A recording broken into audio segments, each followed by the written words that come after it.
ito ng ilang taon pa 'no, masyado mo na 'tong, pinatira sa iyong sarili, sa iyong puso 'no, something like that 'no. So, release mo na ito and then prioritize yourself to move on 'no, and focus on yourself, on your on your self growth 'no, something like that ng mga Sagittarius natin 'no.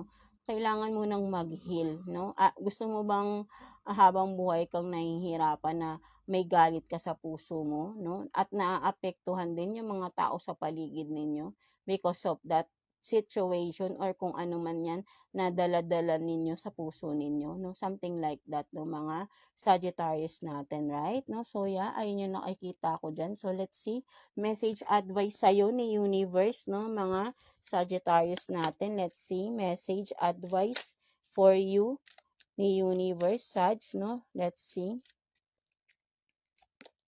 So, dream 'no. So, sinasabi sa'yo rito 'no, mga Sag 'no, with this dream 'no, literally 'no, nawawalan kumbaga parang sa iyo 'no, parang, ang nakikita ko rito 'no, with the dream 'no, sabihin natin na ang pangarap mo nawala ano or nakalimutan mo, something like that 'no, with the dream.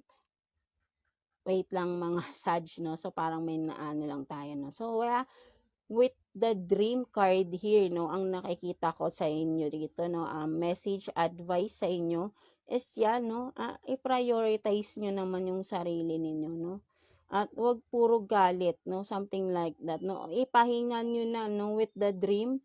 Alam kong, maybe for some of you 'no, sa dream state ninyo puro nightmare na lang kayo, puro negativity na yung napapanaginipan ninyo 'no. Kaya i-release niyo na 'yan, right 'no, para magkaroon ka na ng magandang panaginip 'no, something like that. Because kung ano yung ini-embody niyo, napupunta yan, nakukuha niyo yan 'no, at nag-i-stay yan, eh 'no. Sabi ko nga 'di ba nag-i-stay, 'wag niyo nang pa-stayin pa yan, yang baggages na yan 'no, sa inyong puso 'no.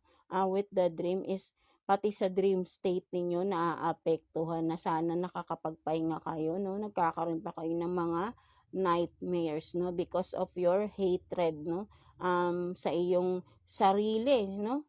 Galit ka 'no, kapag galit ka sa tao sa paligid mo, meaning you have this hate 'no, sa sarili mo din 'no, because galit ka sa tao dahil nga, binigyan ka nila ng sakit, so nagagalit ka rin sa sarili mo 'no. Kailangan mo rin patawarin yung sarili mo because you are this na parang para sa'yo kasi parang nasira